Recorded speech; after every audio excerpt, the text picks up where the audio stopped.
Alors, est-ce qu'il y en a qui sont forts ou doués en art? Est-ce que vous m'entendez bien déjà? Ouais, super. Est-ce que quelqu'un connaît ce tableau? S'il veut bien venir, voilà. Qui a dessiné ce tableau?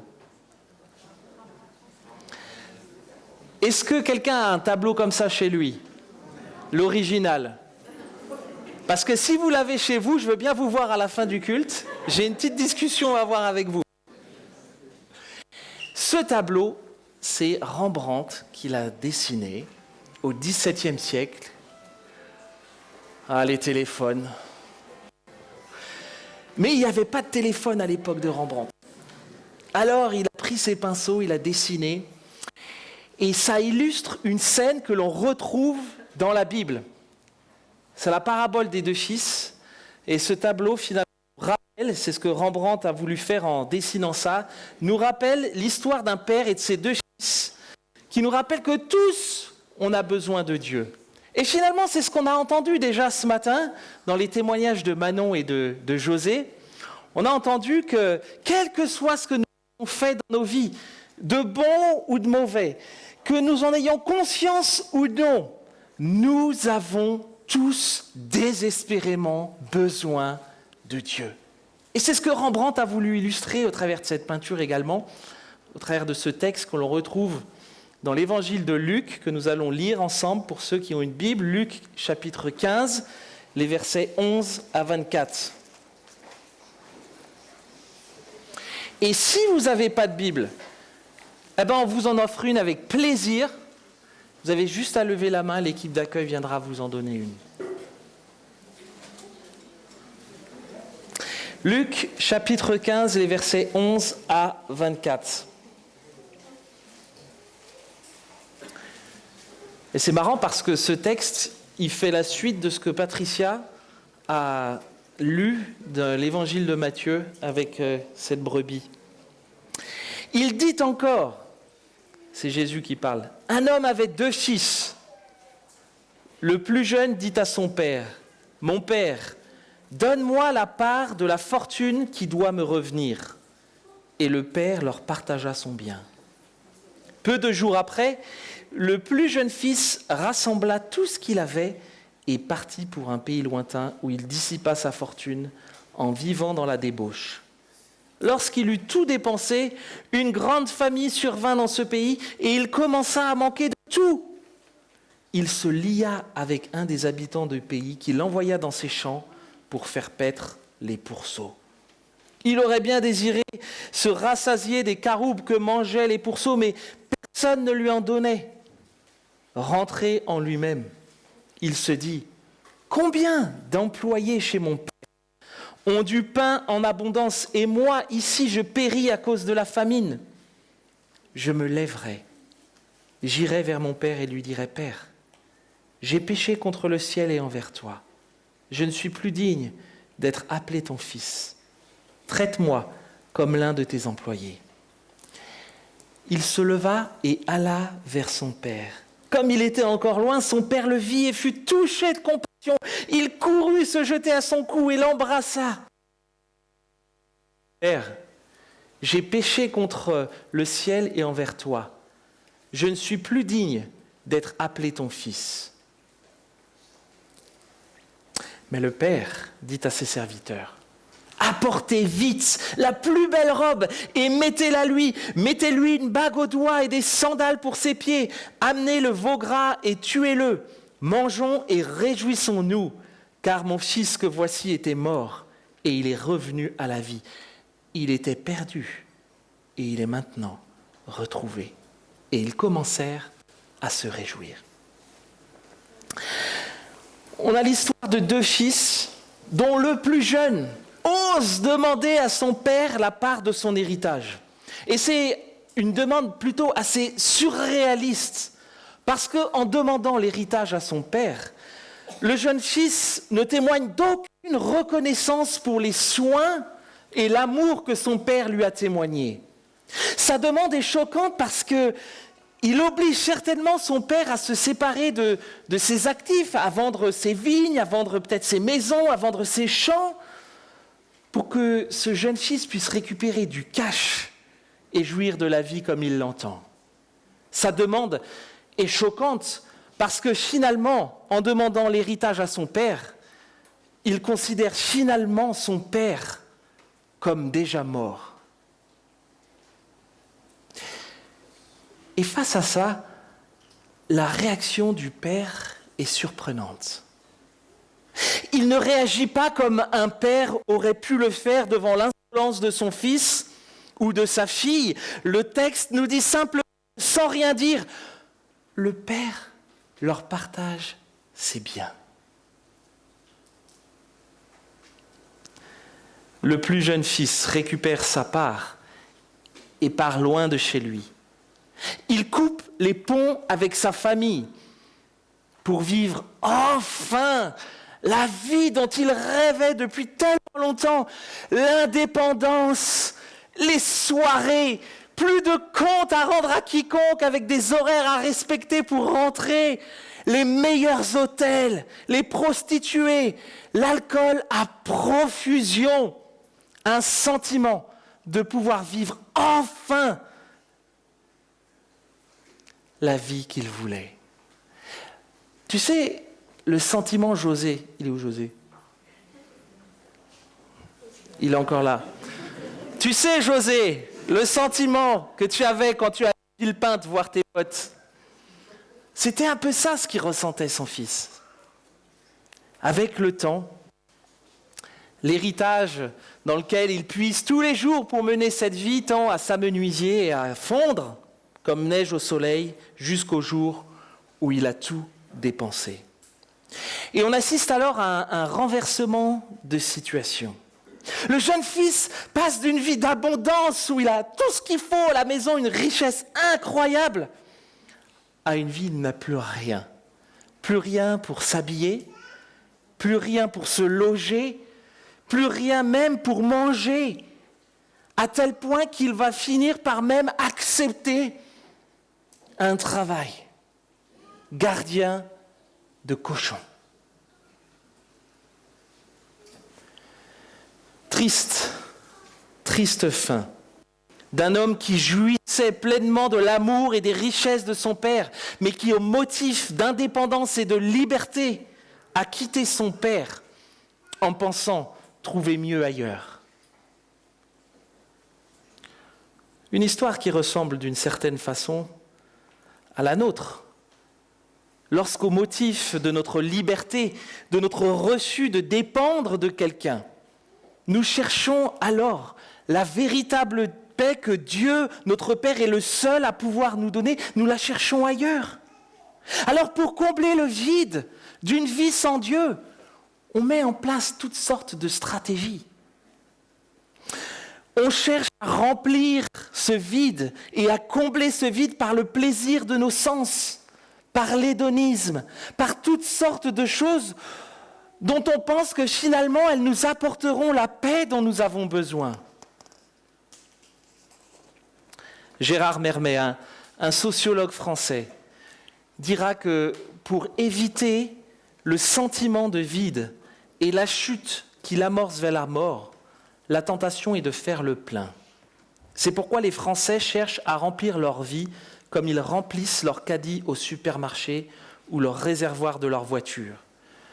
La société de consommation, dit-il, tend à devenir la société de consolation. Et il a tellement raison. Force est de constater que le vide que crée en moi mon refus de Dieu n'est jamais comblé et que nous sommes finalement jamais satisfaits. Alors on se démène en pensant y arriver seul.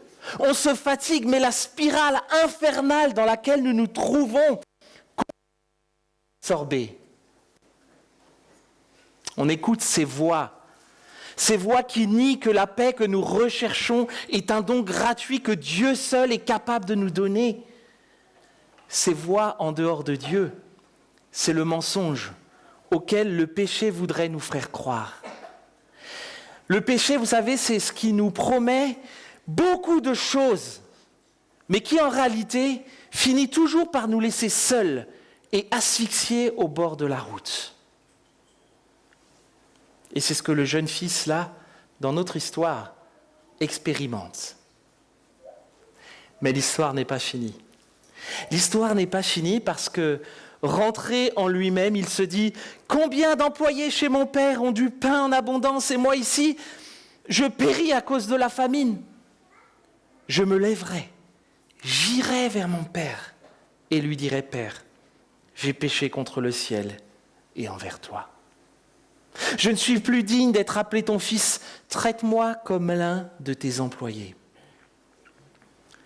C'est souvent, lorsque l'on touche le fond du trou dans nos vies, lorsqu'on a la tête bien dedans, que l'on se dit « si j'avais su ». Et ça nous arrive à tous. Tout comme le jeune fils, on prend, quand on touche bien, qu'on se fait mal, on prend alors conscience que le péché nous dit « Vas-y, continue, ça va être génial ». Vous savez, ces voix qui disent « Vas-y, mais c'est bien, continue, persévère ». Alors qu'en réalité, il nous brise et il anéantit nos vies.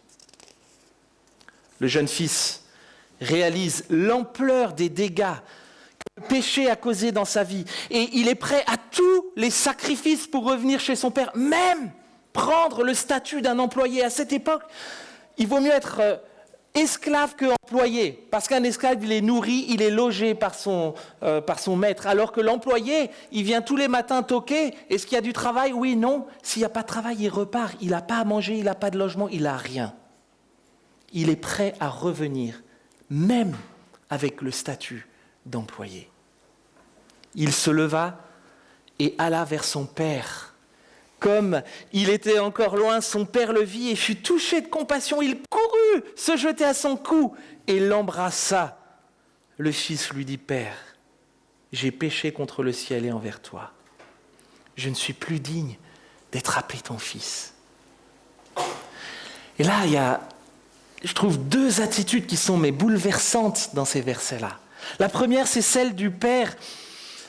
Le père le vit de loin, nous dit le texte, et moi, je ne sais pas, un fils qui déshonore sa famille, comme l'a fait le plus jeune, en partant, en prenant l'héritage, est plutôt considéré comme mort. Et pourtant, le père l'attend. Et lorsqu'il le voit revenir, il court vers lui.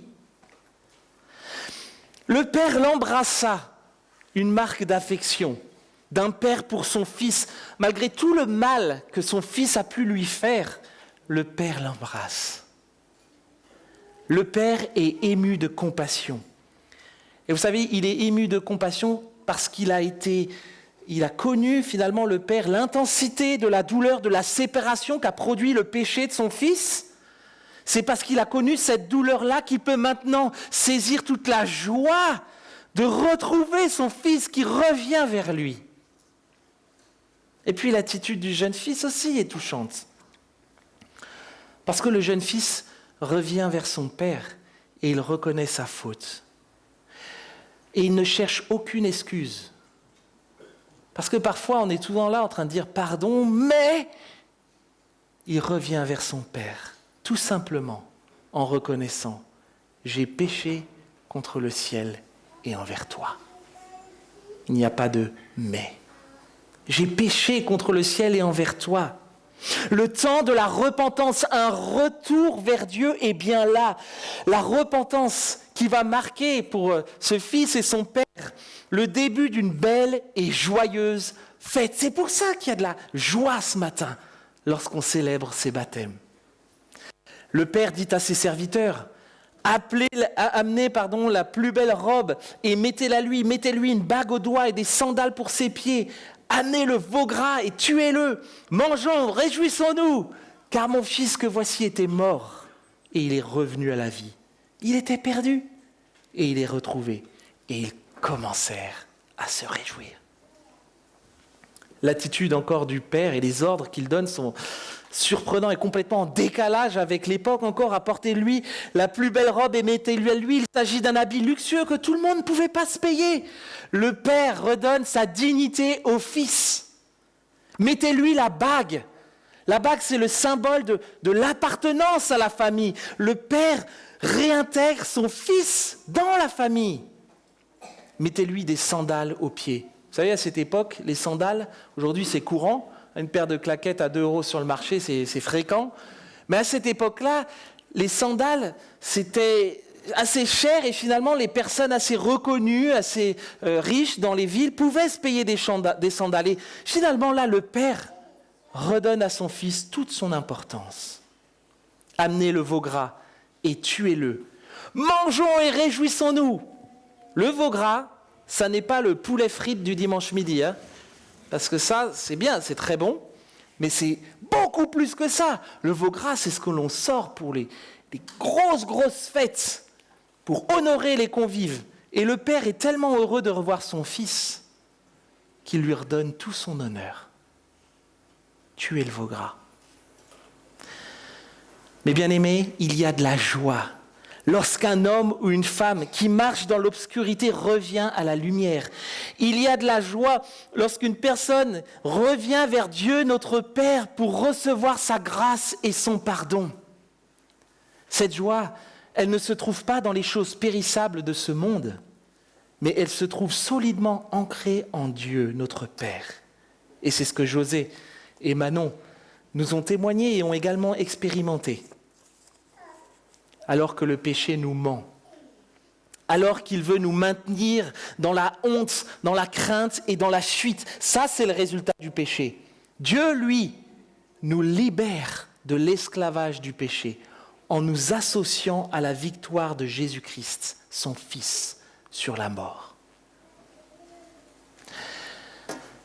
Manon et José, si ce qui fait votre joie se trouve d'abord en Jésus, ancré dans la victoire de Jésus sur votre péché, alors rien ni personne ne pourra vous enlever ou vous voler cette joie. Personne, rien. La suite de l'histoire est troublante aussi parce que le fils aîné, lui, semble avoir oublié l'expérience de cette joie. Le fils aîné était dans les champs et lorsqu'il revint, il s'approcha de la maison et il entendit de la musique et des danses et il appela un de ses serviteurs et s'informa de ce qui se passait. Ce dernier lui dit « Ton frère est de retour et parce qu'il lui a été rendu en bonne santé, ton père a tué le veau gras. » Il se mit en colère et ne voulut pas rentrer. Son père sortit pour l'y inviter. Alors il répondit à son père, « Voici, il y a tant d'années que je te sers. Jamais je n'ai désobéi à tes ordres et à moi, jamais tu n'as donné un chevreau pour me réjouir avec mes amis. Mais quand ton fils que voilà est arrivé, celui qui a dévoré ton bien avec des prostituées, pour lui tu as tué le veau gras. Toi, mon enfant, tu es toujours avec moi. Et tout ce que j'ai est à toi. Mais il fallait bien se réjouir et s'égayer, car ton frère que voilà était mort et il est revenu à la vie. Il était perdu et il est retrouvé. » Pendant la fête, une personne manque. C'est le fils aîné.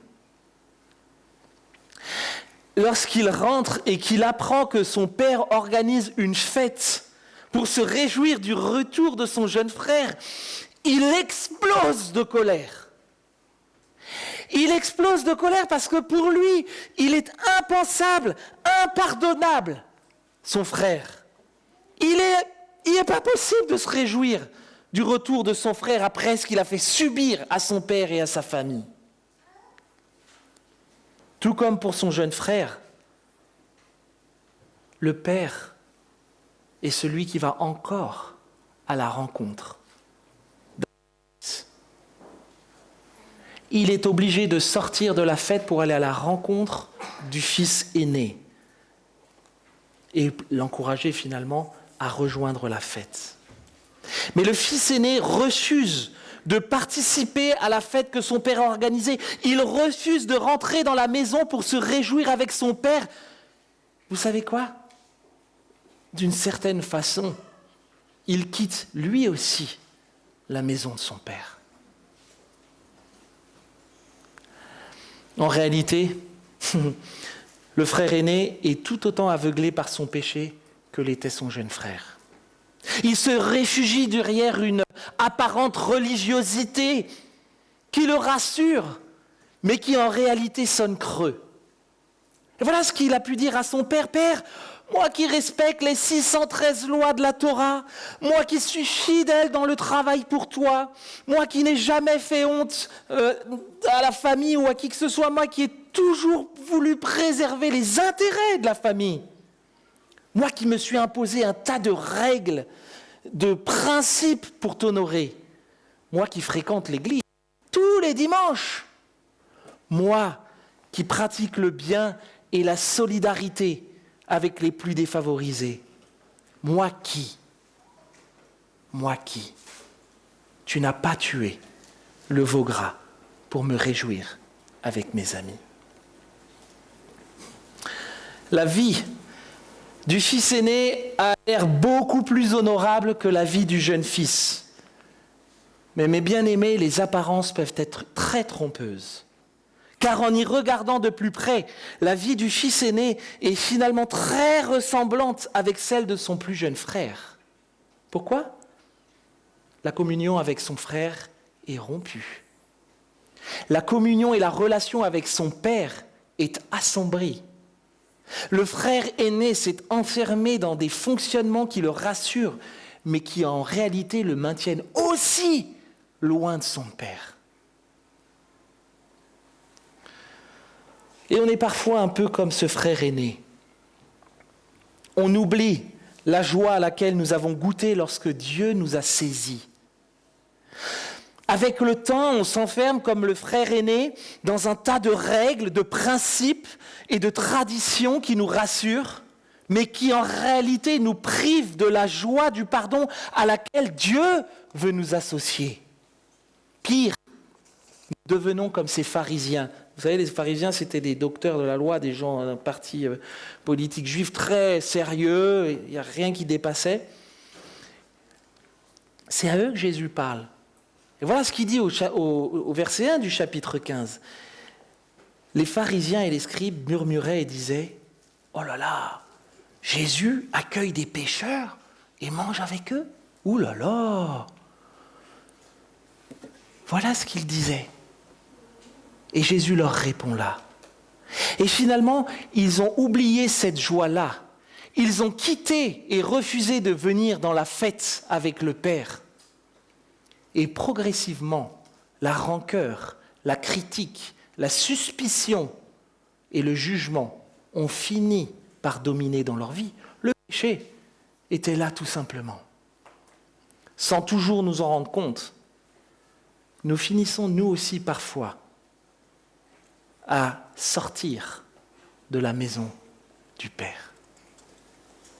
Deux frères qui se rebellent d'une manière plutôt flagrante, et on aurait même tendance à mettre les projecteurs sur ce fils-là. Mais Jésus, là, veut surtout mettre les projecteurs sur les deux fils, et autant sur le deuxième, qui a l'apparence de la religiosité. Mais les deux fils sont perdus, et ont le même besoin du Père.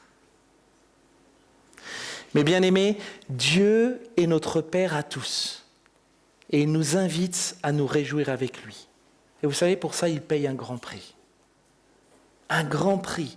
Sur la croix, Jésus, le Fils de Dieu, a payé le prix ultime de sa vie pour nous, afin de nous accorder une intimité festive et joyeuse avec Dieu, notre Père. L'œuvre de Jésus à la croix, c'est sa mort, sa résurrection, reconstruit ce que notre péché a détruit. La croix nous redonne l'espérance que le péché nous a volée. La croix nous libère là où la religion finalement nous enferme. La croix nous permet d'être en intimité avec Dieu, notre Créateur. La croix nous apporte la joie et la paix à laquelle nous aspirons tous et que, comme je t'ai dit, José et Manon, rien ne pourra nous enlever. Manon et José, décidez de rentrer à la maison. Revenir vers votre Père et vous approprier la victoire de Christ pour vos vies. Manon et José, vous avez décidé cela. Mais restez vigilants. N'oubliez pas votre premier amour. N'oubliez pas que nous avons tellement vite fait de vouloir quitter de nouveau la maison du Père. Ne sous-estimez pas la puissance du péché, mais soyez aussi assurés de la toute-puissance du Saint-Esprit dans vos vies pour vous aider à persévérer. La foi en Jésus, la victoire sur la croix, c'est parfois perçu comme un peu simpliste, un peu trop bisounours pour certains.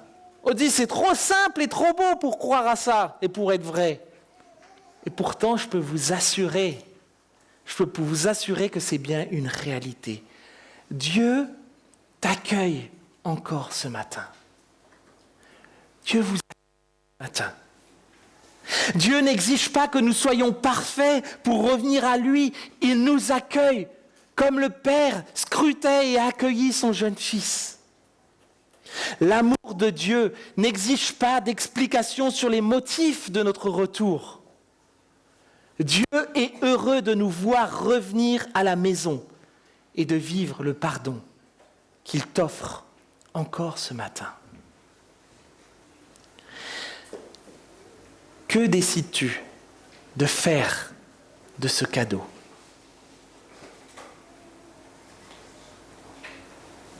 Mon bien-aimé, Dieu t'attend encore ce matin. Il scrute. Ne tarde pas à revenir à lui. Parce que la victoire de Christ à la croix, elle n'est pas valable que pour Manon et pour José, mais elle est valable aussi pour chacun de nous. Je vous propose qu'on prenne un temps et on va prier ensemble.